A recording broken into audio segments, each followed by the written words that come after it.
भारत में बने हुए नए संसद भवन के उद्घाटन को लेकर सत्ता पक्ष और विपक्ष के बीच सियासी जंग छिड़ी हुई है।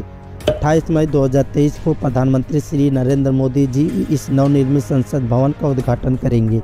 इसी बीच नए संसद भवन के उद्घाटन से पूर्व ही भारतीय केंद्रीय गृह मंत्री अमित शाह ने सेंगोल को भारत के नवनिर्मित संसद भवन में स्थापित करने का ऐलान किया है। आपकी जानकारी के लिए बता दें कि सेंगोल का इस्तेमाल भारतीय राजदंड के रूप में किया जा रहा है। इसकी स्थापना नए संसद भवन में की जाएगी। अब आपके मन में यह सवाल जरूर आ रहा होगा कि आखिर सेंगोल है क्या, इसका इस्तेमाल क्यों किया जाता है, इसका इतिहास क्या है। तो चलिए जानते हैं। इससे पहले अगर आप चैनल पर नए हो तो चैनल को प्लीज़ सब्सक्राइब कर लीजिए। आपकी जानकारी लिए बता दें कि सेंगोल एक राजदंड है।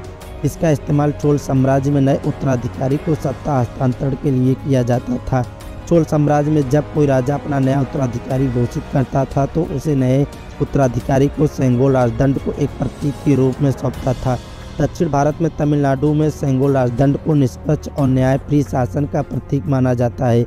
आपको बता दें कि इसी निष्पक्ष और न्यायप्रिय शासन के प्रतीक के तौर पर अब इसकी स्थापना भारत के नए संसद भवन में की जाएगी। नवनिर्मित संसद भवन में सेंगोल को स्पीकर के सीट के बगल में स्थापित किया जाएगा।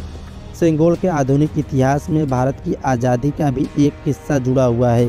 आज़ादी के दौरान भारत की स्वतंत्रता, संप्रभुता और सत्ता हस्तांतरण के दौर पर यह सेंगोल राजदंड भारत के पहले प्रधानमंत्री जवाहरलाल नेहरू जी को प्रतीक के रूप में सौंपा गया था।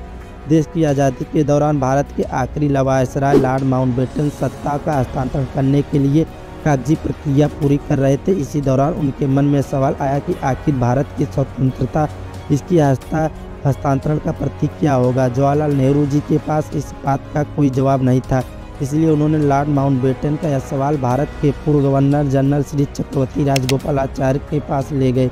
दक्षिण भारत से संबंधित रखने वाले चक्रवर्ती राजगोपालाचारी जी को भारत की संस्कृति और ऐतिहासिक धरोहर की खूबी ज्ञान था, इसलिए उन्होंने सेंगोल राजदंड का सुझाव उनके सामने रखा। दक्षिण भारत और तमिलनाडु में सेंगोल राजदंड को आज भी सत्ता का शक्ति के साथ निष्पक्ष और न्यायप्रिय शासन का प्रतीक माना जाता है।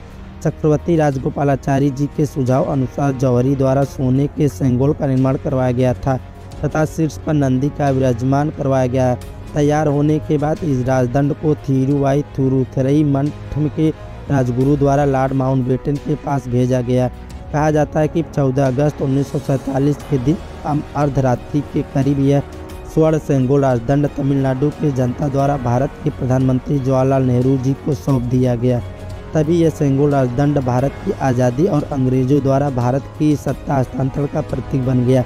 आपकी जानकारी के लिए बता दें कि सेंगोल के ऊपर भगवान शिव के वाहन नंदी विराजमान किया गया है। दक्षिण भारत और तमिलनाडु लोग माना करते हैं कि भगवान शिव के वाहन नंदी निष्पक्ष, न्याय और सुशासन का प्रतीक है। सेंगोल एक दंडनुमा आकृति का राजदंड है। यह साम्राज्य की राज शक्ति का प्रतीक है। जवाहरलाल नेहरू जी को जो सेंगोल सौंपा गया था उसकी लंबाई तकरीबन 5 फीट है। अब यह सेंगोल संग्रहालय से उठाकर प्रधानमंत्री नरेंद्र मोदी को सौंपा जाएगा और भारत के नए संसद भवन में स्पीकर के सीट के बगल में स्थापित किया जाएगा। भारतीय गृह मंत्री श्री अमित शाह द्वारा प्रदान की गई जानकारी के मुताबिक सेंगोल राजदंड अभी तक प्रयागराज के आनंद भवन संग्रहालय में सुरक्षित रखा गया था। आपको ये भी बताते चले कि सेंगोल राजदंड 28 मई 2023 को नए संसद भवन का उद्घाटन के साथ ही स्पीकर की कुर्सी के बगल में स्थापित किया जाएगा। इसकी स्थापना का मुख्य उद्देश्य ऐतिहासिक और सांस्कृतिक महत्व प्रकाशित करना तथा हजारों साल पुरानी परंपरा को पुनर्जीवित करना है। ऐसे ही वीडियो के लिए चैनल को सब्सक्राइब कर लीजिए। जय हिंद।